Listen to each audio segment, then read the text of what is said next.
Carson Wentz is signing with the Rams. How about that? I'm sure Sean McVay is saying, like, maybe I can reconstitute Carson Wentz. Right there. Carson Wentz will be not successful, capital V, very successful. I would have never expected this to happen, but fortunately, here we are. A player that has long needed a home is officially making his return to the NFL. So before we get to the content, make sure you drop a like, subscribe, and turn on our notifications to help the channel grow. Now that we got all that out of the way, work!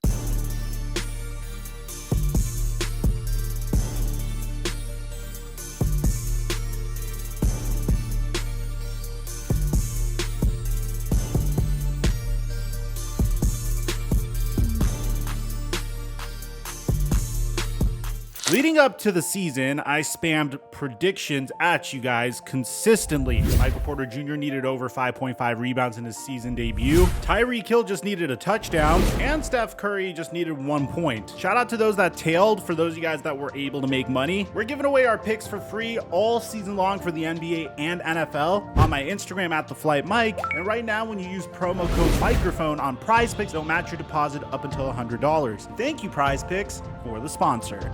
Mic check 1 2 1 2. What's going on, everybody? Story of Carson Wentz is a very tragic one. I mean, the Philadelphia Eagles really went all in on him during the 2016 NFL draft by trading the number 8 pick, a 3rd round pick, a 4th round pick in 2016, as well as a 2017 1st round pick and a 2018 2nd round pick, just so they could move up for Carson Wentz. The Eagles were sure that Carson Wentz was their future under center, and for the most part, it seemed like they were right. In his rookie year, he didn't necessarily put up the greatest numbers, but the future was looking bright for the young man. In 2017, we really saw what he was capable of by throwing 33 touchdowns, 7 interceptions, finishing top 3 in MVP voting, and winning a Super Bowl. Problem was, and this is probably one of the most unique situations I think I've ever seen in the NFL, where the top 3 MVP candidate didn't play for his team in the Super Bowl. Philadelphia Eagles won the Super Bowl without Carson Wentz, and what was Tom Brady's most statistically prolific Super Bowl ever. But the future was looking bright for Carson Wentz and the Philadelphia Eagles. As a matter of fact, in 2018, he started the season as a top 3 ranked player in the NFL's top 100 players. Imagine me as a Cowboy fan. I was terrified of this guy. But we were getting some stories about Carson Wentz at this time, something that I didn't really pay much attention to, but there were some stories from Philadelphia Eagles beat reporters saying that Carson Wentz was selfish and egotistical, and he was difficult to coach. Again, these were things that I ignored for the most part at the time that would come back to haunt Carson Wentz. Now, in 2018, Carson Wentz would struggle staying healthy for the entire season, but he would have his most healthy season to date in 2019. And it was a magical season once again, over 4,000 yards passing, 27 touchdowns, 7 interceptions. But once again, Carson Wentz would get injured, this time during one of the worst periods that you could get injured in the wild card round against the Seattle Seahawks. At this point, the Philadelphia Eagles realized that they had a little bit of a problem. They clearly had a unique talent under center, but he just couldn't stay healthy. So during that offseason, the Philadelphia Eagles decided to select Jalen Hurts with the 2nd round pick. And at the time, I looked at this as just in case Carson Wentz got injured again. But no, Jalen Hurts was supposed to be their future under center. Carson Wentz would have his worst season to date, completing 57% of his passes, getting sacked 50 times, throwing 16 touchdowns to 15 interceptions, and the Philadelphia Eagles, for the most part, were a mess. This was during the time where Howie Roseman missed on wide receivers in 3 consecutive drafts. I mean, selecting JJ Arcega-Whiteside over DK Metcalf, and then taking Jalen Reagor over Justin Jefferson, which prompted this response from the Minnesota Vikings. Jalen Reagor, wide receiver TCU to the Eagles. Let's go get him. Yeah. Hey, Pack. I'm on it. Nice. Get Justin Jefferson on the clock right now. I'm on it.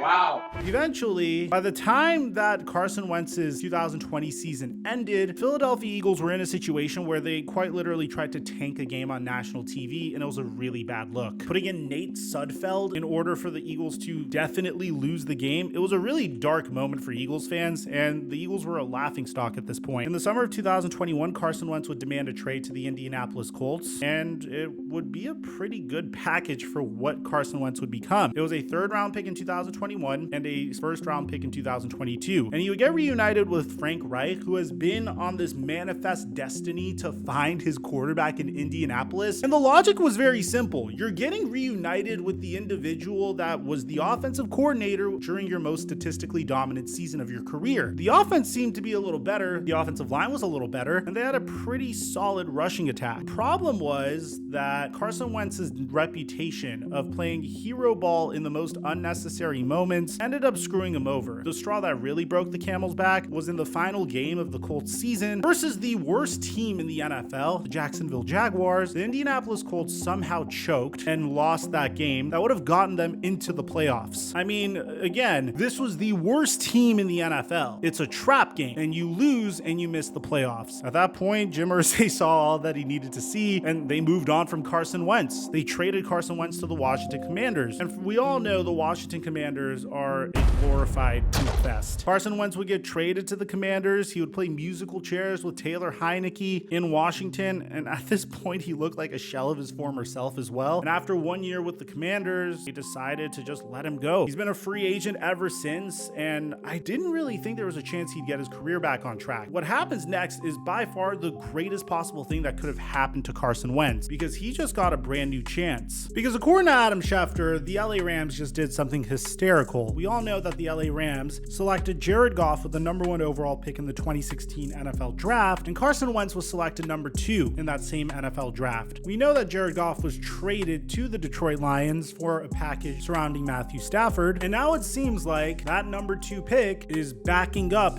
Matthew Stafford. Because according to Adam Schefter, Carson Wentz finally found a home and is signing with the Los Angeles Rams. Now, this is probably the best thing that could have happened to Carson Wentz, and there's a lot of cute backstory to this. For instance, the Rams had the #1, #2, #5, and #9 picks from the 2016 NFL draft on their roster at one point or another. But that aside, there's one person that I'm thinking about in particular that really fulfilled his potential with the LA Rams previously, and that was Baker Mayfield. I mean, Baker Mayfield was being passed around like a blunt at a music festival last year, from the Cleveland Browns to the Carolina Panthers to the LA Rams, and when he signed with the LA Rams, everyone thought that his career was over. He made the most of his opportunity. The Rams didn't necessarily have a winning season, but Baker Mayfield still showed that he was a quarterback that belonged in the league, and he signed with the Tampa Bay Buccaneers with the opportunity to be their bridge quarterback, maybe even their quarterback of the future, or at least their quarterback of the now. He's putting up one of his best seasons to date on a brand new team. He's taking care of the football really well, completed 65% of his passes, which is a career high, threw for 12 touchdowns and only 4 interceptions, and has one of the highest passer ratings of his career, a 92.7. And I understand that Carson Wentz previously looked terrible with the Washington Commanders, terrible with the Indianapolis Colts. He had that really sad picture where he was wearing equipment from every team that he's played for so far, and I personally think that this is the best case scenario for him. I mean, if a person was known to be arrogant and cocky and insufferable to coach against, if your previous offensive coordinator gave up on you, the team that originally drafted you gave up on you, and the organization that traded for you previously gave up on you, there's nothing better for a human being than to see that they've hit rock bottom and to get one last opportunity with a head coach that has proven himself in the past to be remarkable with getting the most out of his quarterbacks. So I firmly believe that Sean McVay could save Carson Wentz's career here. And at the very minimum, even if he doesn't, I would feel more confident in Carson Wentz as your starting QB over Brett Ripien, if I'm being honest. And while things are trending upward for Carson Wentz, they are trending downward for the New York Giants starting QB, Daniel Jones. Now, I have a sore throat, guys. I definitely intend on uploading one more video within the next 24-hour span on what happened to Josh McDaniels before he got fired. But in the event that I don't make it today, make sure you check out our first upload of the day, the end of Daniel Jones. I'll leave it in the end screen and I'll see you guys there. Aside from that, I'm your boy Mike, and I'm dropping our mic until our next upload.